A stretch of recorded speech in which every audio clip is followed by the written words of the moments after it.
नमस्कार, आप देख रहे हैं इंडिया न्यूज। आपके साथ मैं हूं शुभ्रा सुमन। देश भर में आम लोग ऑक्सीजन और एम्बुलेंस की तलाश में भटक रहे हैं, अस्पतालों की तरफ भाग रहे हैं, इस उम्मीद में कि कहीं अस्पताल में जगह मिल जाए। जगह मिल गई तो डॉक्टर मिल जाए, और उतने पर भी कहीं ऑक्सीजन की किल्लत हो गई तो जान जानी तय समझिए। कई और राज्यों के मुकाबले बिहार में हालात शर्मनाक हद तक खराब दिखाई दे रहे हैं। सरकार की लापरवाही ने इतना क्रूर रूप अख्तियार कर लिया है कि लोग रिक्शे पर मरीजों को लाद कर यहां वहां भटक रहे हैं। लेकिन इन हालातों में भी बिहार के नेता सुधरने का नाम नहीं ले रहे हैं। सारण के सांसद राजीव प्रताप रूढ़ी पर आरोप लगा है कि जब लोगों को एम्बुलेंस में असर नहीं हो रही, तब सांसद साहब के घर में 40 एम्बुलेंस पड़ी पड़ी धूल फांक रही है। यह आरोप लगाया है पूर्व सांसद और जन अधिकार पार्टी के अध्यक्ष पप्पू यादव ने। पप्पू यादव बीजेपी सांसद के घर पहुंचे और बाकायदा वीडियो जारी करके ये बताया कि किस तरह बेकार पड़ी एम्बुलेंस उन लोगों को मुंह चढ़ा रही है जो कोरोना काल में इलाज और इंतजामों के अभाव में दम तोड़ रहे हैं। सांसद साहब की तरफ से दलील दी गई कि ड्राइवर्स की कमी की वजह से एम्बुलेंस बेकार पड़ी हुई थी। इस पर पप्पू यादव ने लाइसेंसधारी ड्राइवर्स के साथ एक प्रेस कॉन्फ्रेंस कर डाली। कहा कि सत्ताधारी पार्टी के सांसद की दलील में कोई दम नहीं है, सियासत लगातार चल रही है। इस कहानी के दो किरदार हैं, मौजूदा सांसद और सत्ताधारी पार्टी के नेता राजीव प्रताप रूढ़ी और पूर्व सांसद पप्पू यादव। लेकिन इस कहानी में जिसकी जिंदगी दांव पर लगी हुई है वो है बिहार की आम जनता। बिहार की वो जनता जो मर रही है, अपने नेताओं की बेशर्मी देख रही है, और सबसे बड़ा सवाल मुख्यमंत्री नीतीश कुमार पर है। लाचार जनता उनसे सवाल पूछ रही है और विपक्ष लगातार हमलावर है। इस खबर से जुड़ा हुआ हर पहलू हम आप तक पहुंचाएंगे, लेकिन सबसे पहले आप पप्पू यादव का वो वीडियो देख लीजिए जिसमें उन्होंने बीजेपी सांसद के घर पहुंचकर गंभीर आरोप उन पर लगाए हैं।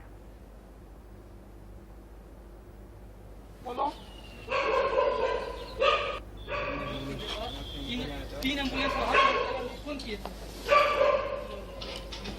खोलो यहाँ से विकास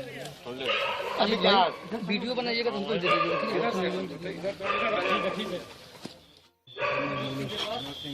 तीन एम्बुलेंस फोन किए थे। खोलो यहाँ से विकास वीडियो बनाइएगा, तुमको दे दीजिएगा।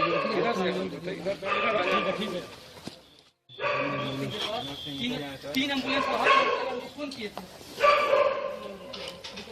खोलो यहाँ से विकास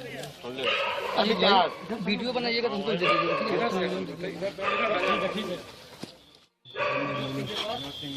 तीन एम्बुलेंस। अब आपको विस्तार से पूरा मामला बताते हैं। घटना बिहार के सारण जिले की है। वीडियो खूब वायरल हो रहा है। आरोप है कि बीजेपी सांसद राजीव प्रताप रूढ़ी के गांव में करीब 50 एम्बुलेंस एक चारदीवारी के अंदर बेकार पड़ी है। अब मामला तूल पकड़ चुका है। जन अधिकार पार्टी के नेता पप्पू यादव ने अमनौर जाकर एक परिजन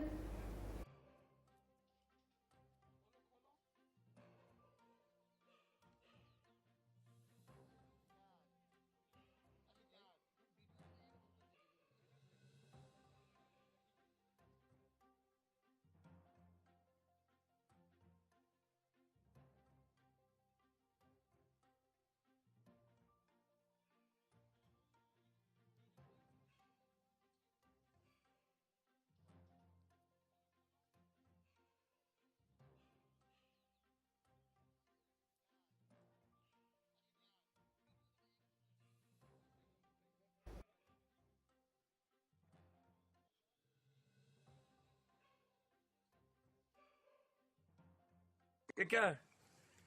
सारे एम्बुलेंस को और निकाल दिया गया, और कोई विनोद सिंह मुखिया के यहाँ भेज दिया गया, एक चौबे जी है उनके यहाँ भेज दिया गया। ये यहाँ 30 से ऊपर एम्बुलेंस और एम्बुलेंस को निकाल दिया गया। 60-70 से ज्यादा 100 के लगभग एम्बुलेंस, 100 एम्बुलेंस जो लोगों के लिए काम कर सकती थी, इसको पटना में लगाते, छपरा में लगाते, सीवान की जनता को फ्री करते। क्यों 18 रुपया किलोमीटर? क्यों नहीं कोरोना की बीमारियों को फ्री किया गया सरकार के द्वारा? क्यों नहीं कोरोना की दवाई सरकार के द्वारा फ्री देने की बात हुई? कोरोना के समय 5 लाख का बीमा क्यों नहीं? क्यों जब पूरा का पूरा देश और बिहार कोलैप्स हो गया, हर घर में लाश और कफन, फिर बहाली क्यों? मैं इंक्वायरी की मांग करता हूं और यहां के सिविल सर्जन पे अविलंब कार्रवाई होनी चाहिए, मुकदमे लगने चाहिए कि एम्बुलेंस यहां क्यों। मैं जांच का विषय मैं उठाता हूं। अपनी राजनीति में मधेपुरा से छपड़ा चले आए। उन्होंने एम्बुलेंस देखा, उनको नहीं पता है कि सारण जिला के 80 एम्बुलेंस में से लगभग 56 एम्बुलेंस कार्यरत हैं और जनता की सेवा में लगे हैं। दुर्भाग्य है कि इस समय ड्राइवर के अभाव में कई सारे एम्बुलेंस सुरक्षित रखे हैं।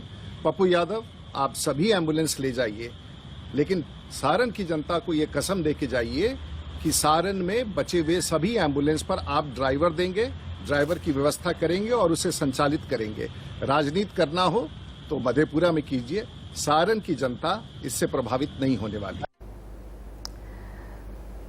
तो सांसद साहब ने कहा कि ड्राइवर नहीं है। पप्पू यादव ड्राइवर्स की फौज के साथ पहुंच गए। प्रशासन की दलील है कि ड्राइवर्स की भर्ती के लिए इश्तेहार छपवाए गए थे। पूर्व सांसद पप्पू यादव ने सांसद साहब और प्रशासन की मंशा पर सवाल खड़े किए। कहा कि षड्यंत्र के तहत एम्बुलेंस को खड़ा करके रखा गया था। जिन ड्राइवर्स की टीम लेकर पप्पू यादव पहुंचे उनका लाइसेंस भी दिखाया और कहा कि कमी ड्राइवर्स की नहीं बल्कि सरकार की इच्छा शक्ति की है। पप्पू यादव ने बीजेपी सांसद पर आरोप लगाते हुए एक और वीडियो जारी किया है। इस वीडियो में दिख रहा है कि एक एम्बुलेंस में रेत की बोरियां लोड की जा रही हैं। पप्पू यादव का आरोप है कि एम्बुलेंस को रेत की ढुलाई के लिए इस्तेमाल किया जा रहा है। इसके लिए उन्होंने बाकायदा एक वीडियो शेयर किया है। वो वीडियो हम आपको दिखा रहे हैं ताकि आप खुद देखें और समझें, अपने विवेक से फैसला करें कि क्या हम ये डिजर्व करते हैं।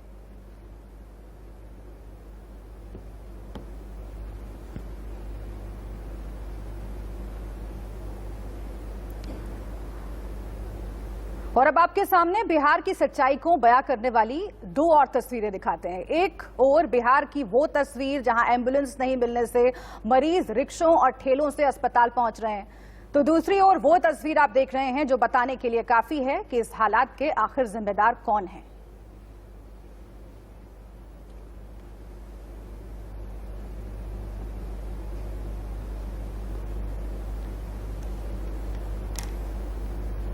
तो एम्बुलेंस के सवाल पर अब बिहार की सियासत में बवाल है, लेकिन ये सियासत का वक्त नहीं है।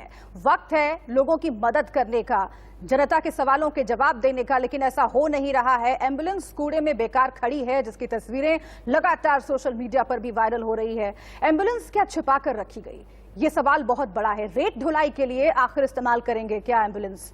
राजीव प्रताप रूडी ने यह कहा है कि ड्राइवर नहीं होने के चलते एम्बुलेंस वहां पर खड़ी थी। पप्पू यादव के आरोप गलत हैं, ये सांसद साहब ने कहा है। इसके साथ ही उन्होंने ये भी कहा है कि इस वक्त घटिया राजनीति मंजूर नहीं है। वाकई मंजूर नहीं है, लेकिन लोगों को इलाज मिलना चाहिए और लोग रिक्शे से अपने इंतजाम से दर दर भटक रहे हैं मरीजों को लेकर के।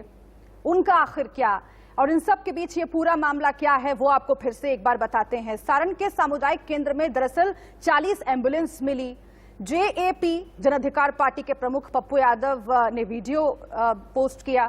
सांसद निधि से सभी एम्बुलेंस को खरीदा गया था, ये उन्होंने बताया।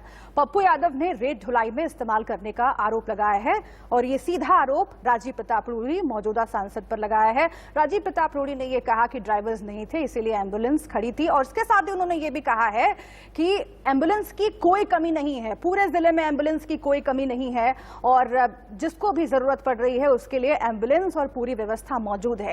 क्या वाकई ऐसा है?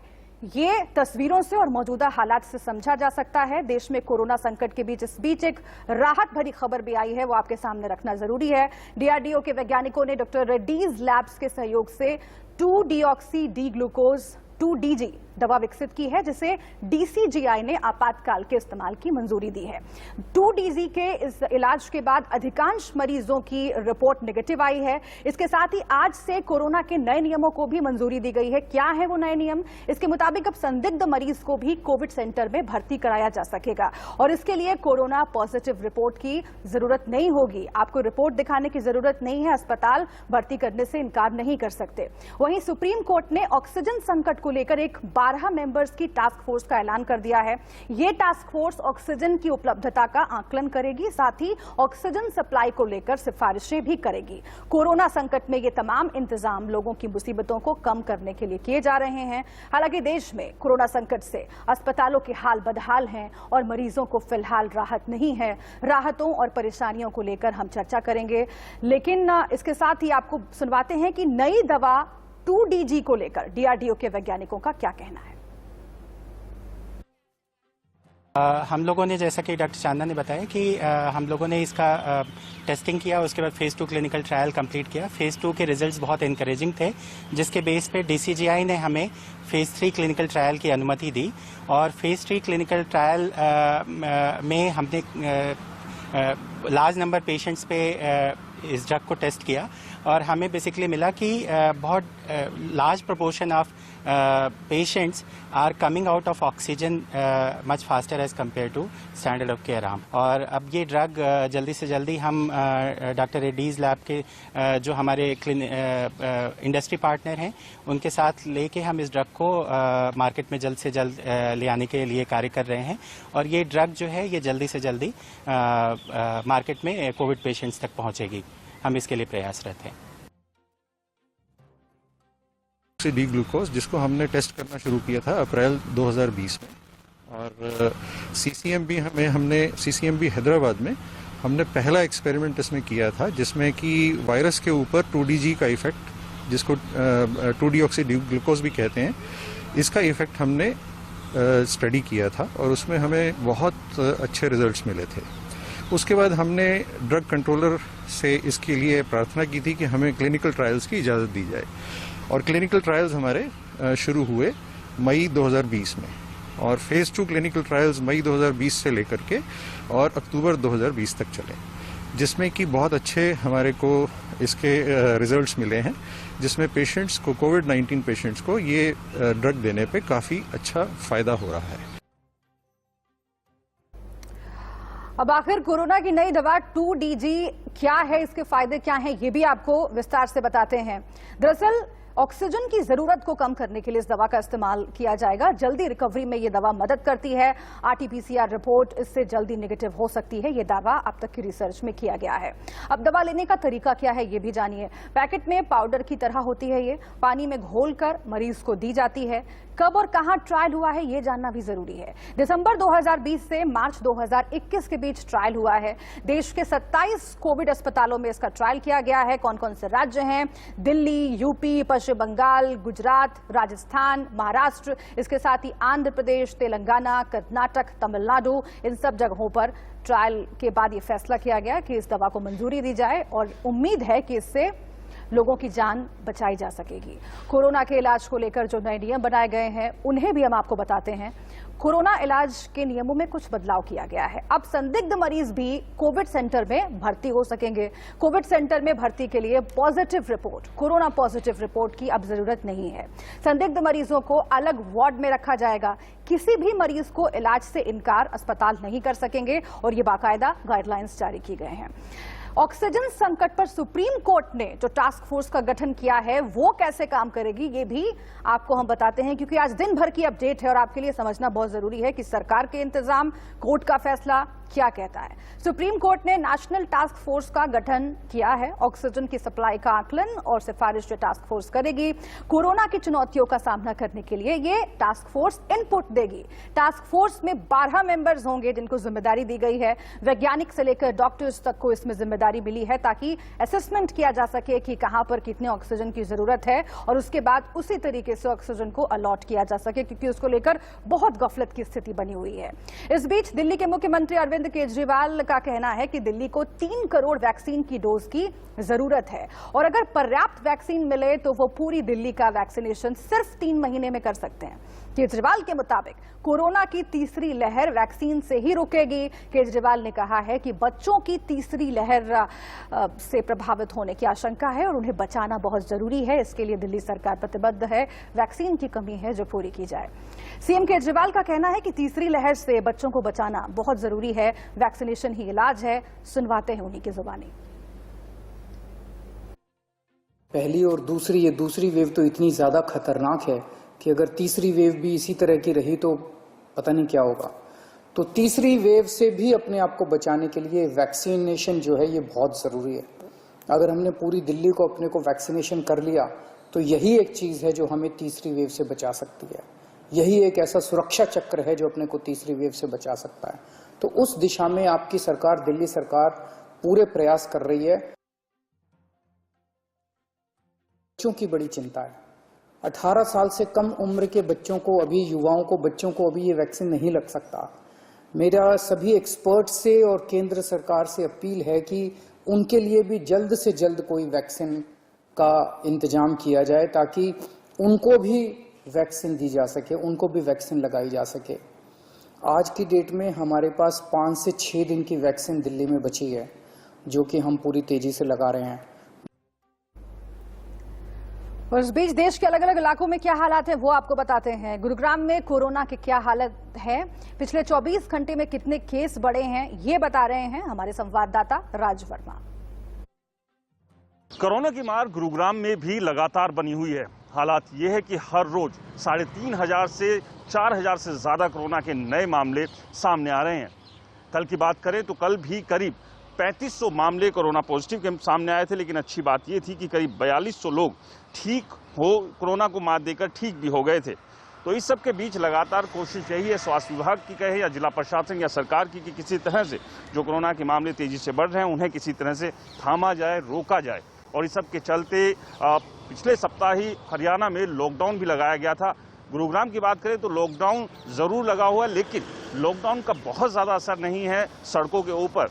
गाड़ियों की आवाजाही की बात करें तो वो अभी भी बदस्तूर चल रही है। बहुत सारी जगह पुलिस ने सख्ती भी की है ताकि बेवजह जो लोग सड़कों पर घूम रहे हैं उन्हें बाहर निकलने से रोका जाए। और इसके अलावा जागरूकता अभियान भी लगातार चलाया जा रहा है, लोगों को समझाया जा रहा है कि वो घर पर रहें क्योंकि हालात जो है वो लगातार बिगड़ रहे हैं। इस सब के बीच हरियाणा सरकार ने ऑक्सीजन की होम डिलीवरी का फैसला भी लिया हो, जिसके लिए बाकायदा एक पोर्टल क्रिएट किया गया है जहां पर पेशेंट अपनी पूरी डिटेल साझा कर घर पर जो है ऑक्सीजन मंगवा सकता है। तो कोशिश लगातार यही चल रही है कि किसी तरह से जो लगातार तेजी से नंबर बढ़ रहे थे उन नंबर्स को किसी तरह कम किया जाए। और इसके अलावा जो हॉस्पिटल्स में बेड की का जो क्राइसिस बना हुआ था उसे भी खत्म करने की दिशा में लगातार काम चल रहे हैं। शहर के अलग अलग जगहों पर अस्थायी हॉस्पिटल बनाए जा रहे हैं जहां 200 से ज़्यादा नए बेड जो है उनकी व्यवस्था की जाएगी। गुरुग्राम से राज वर्मा, इंडिया न्यूज।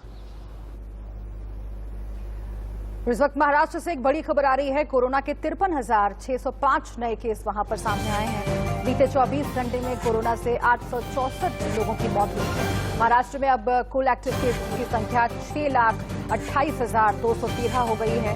ये बड़ी खबर महाराष्ट्र से आपको बता रहे हैं। हालात लगातार वहां पर नाजुक बने हुए हैं।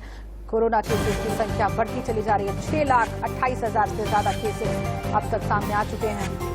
नए मामले 53,000 से ज्यादा सामने आए हैं और 24 घंटे में 864 लोगों ने जान गंवाई। मुंबई में कोरोना का कहर लगातार जारी है। इस बीच मुंबई के आंकड़े भी आपको बताते हैं। 24 घंटे में 2,678 केस सामने आए हैं। बीते 24 घंटे में 62 लोगों की कोरोना से मौत हुई है। मुंबई में कुल एक्टिव केस 48,484 सामने आए हैं। खासतौर से मुंबई में जो स्थिति बनी हुई है वो आप इन आंकड़ों के जरिए समझ सकते हैं। वैसे पूरे महाराष्ट्र में हालात खराब है, लेकिन मुंबई पर सबकी निगाहें हैं। मुंबई समेत पूरे महाराष्ट्र में सरकार ऑक्सीजन को लेकर मेगा प्लान बना रही है। इसको लेकर ज्यादा जानकारी दे रहे हैं हमारे संवाददाता श्वेता। दूसरी लहर ने कहर मचा दिया है। इस वक्त हम मुंबई के हिंदू हृदय सम्राट बाला साहब ठाकरे ट्रॉमा हॉस्पिटल में मौजूद हैं और ये यहाँ की खासियत ये है कि ऑक्सीजन जनरेशन प्लांट हम हमारे दर्शकों को दिखा रहे हैं कि ये काम कैसे करता है, ऑक्सीजन जनरेट कैसे होता है। इस वक्त न केवल महाराष्ट्र, समूचा देश ऑक्सीजन की समस्या से जूझ रहा है। इसलिए इंडिया न्यूज की ये खास ग्राउंड रिपोर्ट आप देखिए और समझिए कि ऑक्सीजन जनरेशन किस तरीके से होता है और ये पेशेंट तक कैसे पहुंचता है। आप यहाँ पर देख सकते हैं, इस वक्त हम ऑक्सीजन जनरेशन प्लांट के अंदर मौजूद हैं और यहाँ पे 2 ऑक्सीजन जनरेटर प्लांट्स हैं और जिसके चलते मुंबई करो को यहाँ से तकरीबन 1740 क्यूबिक मीटर ऑक्सीजन हर दिन यहाँ से मिलता है। ये राहत की खबर है मुंबई करो के लिए। मुंबई मॉडल की सराहना हमने देखा सुप्रीम कोर्ट ने की है। आखिर ये मुंबई मॉडल ऑक्सीजन मैनेजमेंट में कैसे कारगर साबित हुआ, ये हम आपको समझाते हैं। इस वक्त हमारे साथ प्लांट के अंदर टेक्नीशियन शाहिद अंसारी जी मौजूद हैं, जो हमारे दर्शकों को बताएंगे कि आखिर ये पूरा प्लांट काम कैसे करता है। शुक्रिया अंसारी जी हमें वक्त देने के लिए। आप अगर समझा सके कि ये पूरा जो ऑक्सीजन जनरेशन की प्रक्रिया है ये कैसे काम करती है। ऑक्सीजन जनरेटर जनरेट करने के लिए पहले तुमको एयर लगेगा, जो भी एटमॉस्फेरिक एयर है उसमें ऑक्सीजन और बाकी भी गैसें होती हैं, उसमें से निकालने के लिए पहले एयर को कंप्रेस करना पड़ेगा। ये एयर कंप्रेसर है जैसे आप दिखा रहे हैं। ये एयर कंप्रेसर है जो अपना नेचुरल एयर को कंप्रेस करता है। कंप्रेस करने के बाद वो अपना प्रेशराइज एयर रिसीवर टैंक में स्टोर होगा। अभी वो भी एयर में कुछ मतलब हवा जो है उसमें भी कुछ दूसरी गैसें रहती हैं या फिर फ्यूम रहते हैं या डस्ट पार्टिकल रहता है, मॉइस्चर रहता है। उसको निकालने के लिए पहले तो 2 फिल्टर लगा, जो भी डस्ट पार्टिकल है या ऑयल है वो निकाल देता है। फिर मॉइस्चर उसमें नहीं निकलता, उसके निकालने के लिए पहले उसको कूल करना पड़ता है। कूल करने के लिए एयर ड्रायर लगता है। एयर ड्रायर के थ्रू जब वो एयर मतलब ठंडा करते हैं तो जो भी मॉइस्चर है वाटर पार्टिकल में कन्वर्ट होता है, वहाँ से वो ड्रेन होता है।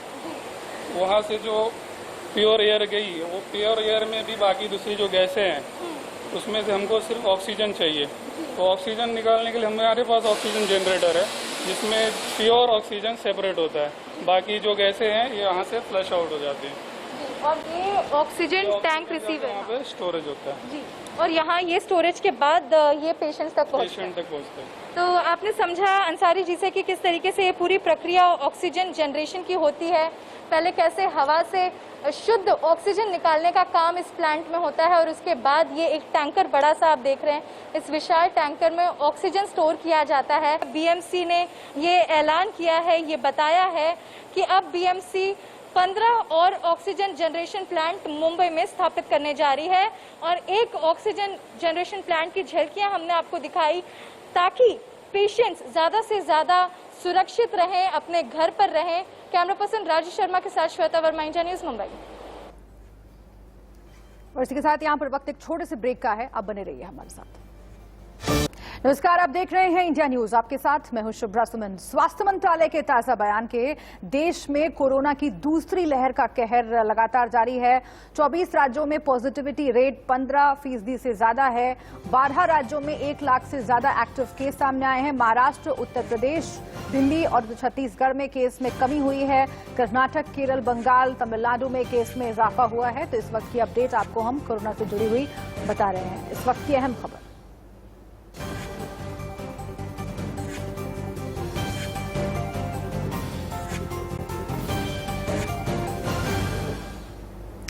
एडिशनल हेल्थ सेक्रेटरी आरती आहूजा ने कहा है, इसी के बारे में जानकारी दी है, वो आपको सुनाते हैं। पूरे देश का एक चित्र देखें तो हम देखते हैं राज्यों में कि जिन राज्यों में एक्टिव केसेस 50,000 से कम हैं, 50,000 से 1 लाख के बीच हैं और एक्टिव केसेस 1 लाख से ज्यादा हैं, उनकी यहाँ मैपिंग की गई है। तो जहां पर 1 लाख से ज्यादा एक्टिव केसेस हैं वैसे 12 राज्य हैं। जहां 50,000 से 1 लाख के बीच के एक्टिव केसेस हैं वैसे 7 राज्य हैं और जहां 50,000 से कम एक्टिव केसेस हैं वैसे 17 राज्य हैं। यदि हम राज्य देखें जहां पर की केस लोड ज्यादा है, वो राज्य 7 वाली टेबल पे हैं और क्रमतावश वो हैं महाराष्ट्र, कर्नाटक, केरला, उत्तर प्रदेश, राजस्थान, आंध्र प्रदेश, गुजरात, तमिलनाडु, छत्तीसगढ़, वेस्ट बंगाल, हरियाणा और बिहार। तो यदि हम केस पॉजिटिविटी लेस देन 5% देखें तो ऐसी 3 राज्यों या यूटीज में है। 5 से 15% पॉजिटिविटी 9 राज्यों में है और 15% से ज्यादा पॉजिटिविटी 24 राज्यों में है। तो आइए आपको कोरोना की दूसरी लहर से जुड़ी हुई कुछ अहम जानकारी देते हैं। दरअसल 24 राज्यों में पॉजिटिविटी रेट 15% के आसपास है, उससे ज्यादा भी है कई जगहों पर। 12 राज्यों में 1 लाख से ज्यादा एक्टिव केस हैं। 7 राज्यों में एक्टिव केस 50,000 से 1 लाख के बीच में हैं। 9 राज्य ऐसे हैं जहां पर 5 से 15% के बीच एक्टिव केसेस हैं। महाराष्ट्र, उत्तर प्रदेश, दिल्ली और छत्तीसगढ़ में केस में कमी आई है। कर्नाटक, केरल, पश्चिम बंगाल, तमिलनाडु और ओडिशा में केस में इजाफा हुआ है। यहां पर चिंता लगातार बनी हुई है। हालांकि जहां पर केसेस कम हुए हैं वहां के बारे में भी कहा जा रहा है कि टेस्टिंग की कमी की वजह से केसेस कम हुए हों, ऐसा हो सकता है। इस बीच देश में कोरोना की दूसरी लहर के बीच तीसरी लहर आने की भी संभावना है, इसकी भी चर्चा हो रही है। ये बात केंद्र सरकार की ओर से ही आई है। हालांकि सरकार भी इस पर एक राय नहीं बना पा रही है। 2 दिन पहले तीसरी लहर की चेतावनी देने वाले principal scientific adviser Vijay Raghavan ने शुक्रवार को फिर से मीडिया के सामने आकर अपना रुख बदला। उन्होंने कहा कि यदि हम मजबूत उपाय करते हैं तो हो सकता है कि कोरोना की तीसरी लहर सभी जगहों पर ना आए या फिर कहीं नहीं आए।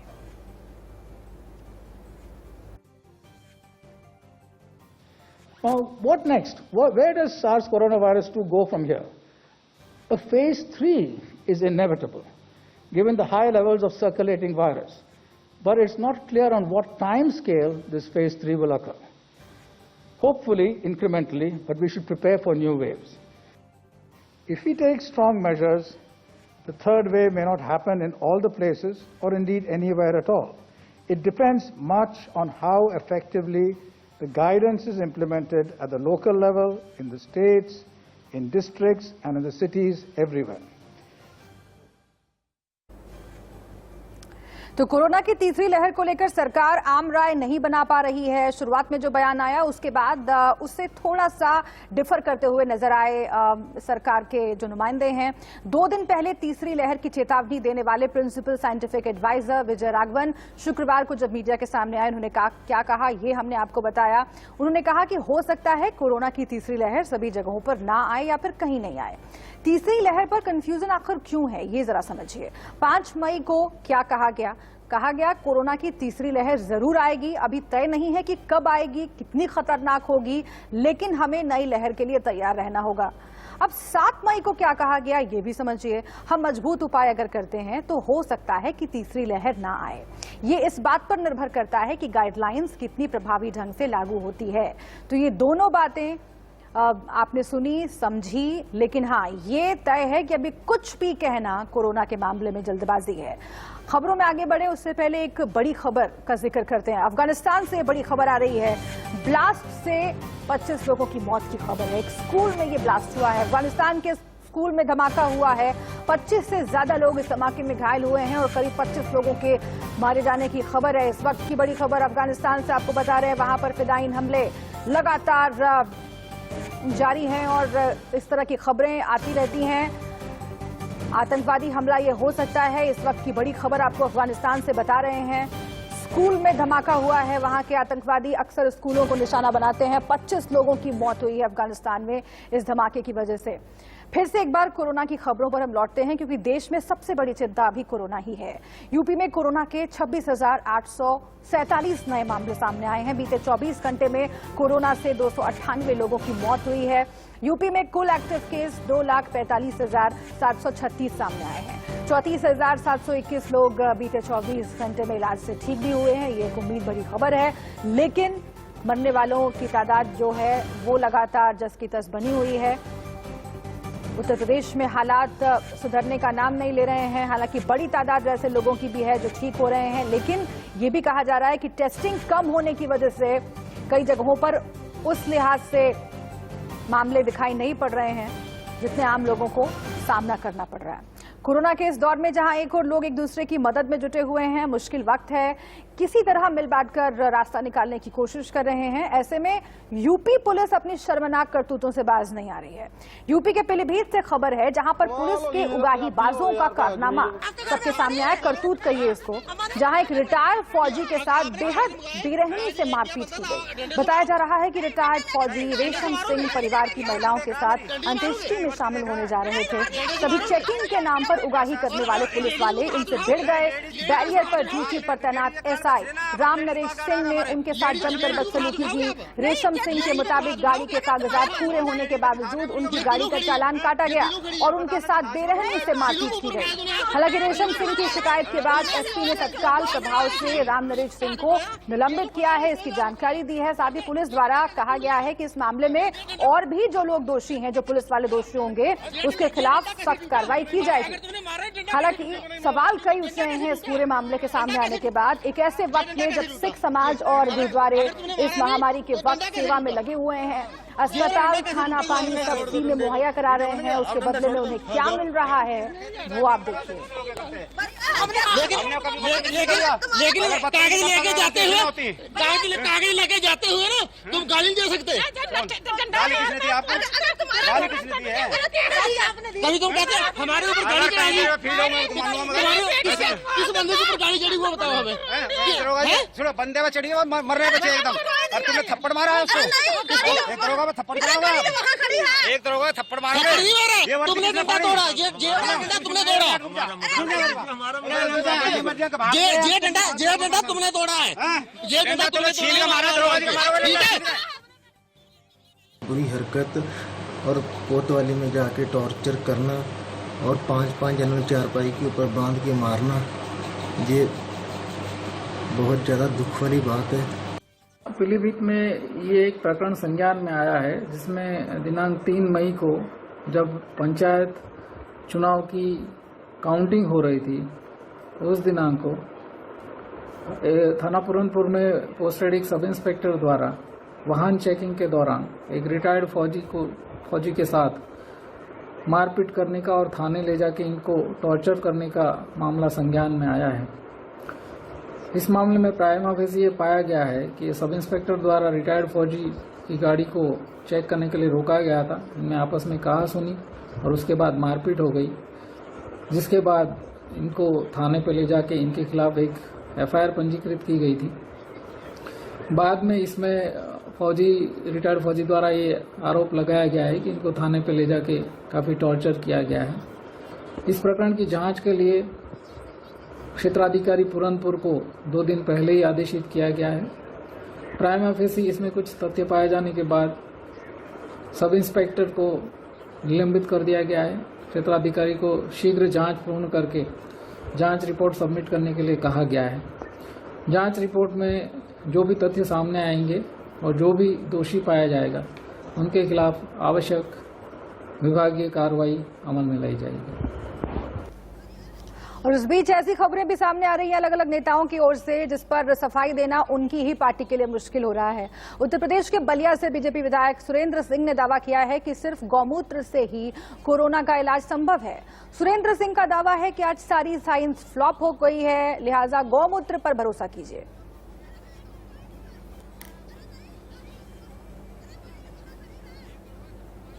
पूरी दुनिया में आप लोग मन में संकोच मत करिए। मुझे तो अब इतना तक विश्वास पूरा हो गया है कि केवल और केवल गाय, गोमूत्र, गोधन अर्क या गोमूत्र का सेवन करके कोरोना जैसी महामारी पर नियंत्रण पाया जा सकता है। भले विज्ञान इसको स्वीकार करे न करे, इस दुनिया में, पूरी दुनिया में इतना वैज्ञानिक विकास के बाद भी जब लाखों में संख्या में लोग बन रहे हैं, तो मैं तो यही मानूंगा कि आज इस महामारी के सामने पूरी दुनिया का विज्ञान, चिकित्सा पद्धति सब फेल हो चुका है। कोविड महामारी में इन दिनों लोगों की मौत का ग्राफ बढ़ा है। वहीं अब शमशान घाट से भी वसूली की तस्वीरें आ रही है। गाजीपुर में शमशान घाट पर चिता लगाने के बाद घाट के लोगों में से जमकर वसूली की जा रही है। एक शख्स से आग के नाम पर 2500 रुपए और 1 क्विंटल अनाज की मांग की जा रही है। वसूली का ये वीडियो सोशल मीडिया पर जमकर वायरल हो रहा है। मामला जब जिला मुख्यालय में पहुंचा तो घाट प्रबंधक से वसूली नहीं किए जाने के आदेश जारी हुए।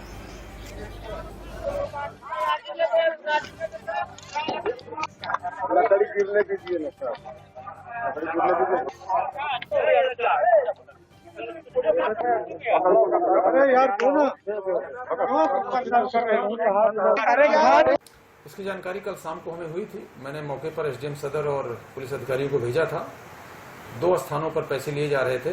एक जहां प्रवेश करते समय ही किसी से 500 रुपये, किसी से 300 रुपये, किसी से 200 रुपये की वसूली हो रही थी।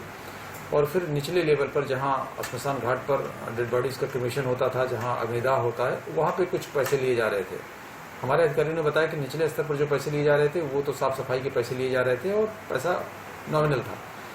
बट जो फर्स्ट फेज में फर्स्ट डेट पर पैसा लिया जा रहा था 400-500 रुपये, वो इलीगल था।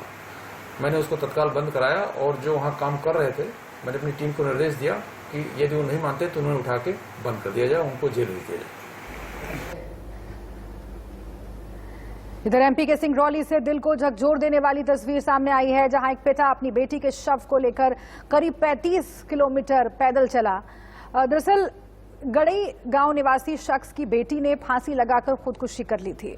परिवार वालों ने पुलिस को सूचना दी, लेकिन कोई शव वाहन पहुंचा नहीं, बल्कि पोस्टमार्टम कराने की बात कही, जिसके बाद पिता ने खाट पर बांधकर बच्ची को पोस्टमार्टम हाउस पहुंचाया। इस तरह की तस्वीरें भी आ रही हैं जो कोरोना काल में शर्मसार करती हैं, झकझोरती हैं, सिस्टम पर, सरकार पर सवाल खड़े करती हैं। इस बीच उत्तर प्रदेश में लगातार बढ़ते लॉकडाउन का नुकसान अब रोडवेज को उठाना पड़ रहा है। यूपी सरकार ने लॉकडाउन की वजह से 2 मई से यूपी की बसों के राज्य से बाहर जाने पर रोक लगा दी है, जिसकी वजह से बसें डिपो के अंदर ही खड़ी हैं। मुरादाबाद में बसें खड़ी होने से अब उत्तराखंड, दिल्ली और हरियाणा, पंजाब जाने वाले मुसाफिरों को दिक्कतों का सामना करना पड़ रहा है। रोडवेज के रीजनल मैनेजर का कहना है कि राज्य के अंदर भी जो बसें चल रही हैं वो कोविड नियमों का पालन कर रही हैं। हमारा जो हमारे निकटवर्ती राज्य है उत्तराखंड, तो वहाँ हमारा संचालन पूर्ण रूप से बंद है। दिल्ली में भी हमारी बसें नहीं जा रही हैं। दिल्ली में जो यूपी बॉर्डर है कौशाम्बी, वहीं तक हमारी बसें संचालित हो रही हैं। और इसी के साथ यहाँ पर वक्त एक छोटे से ब्रेक का है, आप बने रहिए।